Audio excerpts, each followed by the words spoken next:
If you want to learn how you can strike through a text in Google Document, then I'll show you in this tutorial. So basically, the strike through is for, let's say you make an edit to a document and you don't want to actually delete that edit that you made.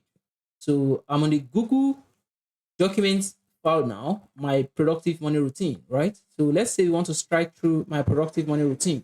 So the first thing you need to do is to highlight the entire thing, right, like this, then come to format, click on format, then come to text. Then once you click on text, this modal will pop up, then come to strike through, just click on it. And we strike through this header text, right? So this is basically how you strike through a text in Google Document. You can remove the strike through again if you want. So highlight the whole thing again and come to format, click on format, come to text, and click on strike through. The shortcut is Alt plus Shift plus 5 if you want, right? So this is basically how you strike through a text in Google Document. If you find this tutorial helpful, ensure you subscribe to this channel, and I'll see you in the next episode.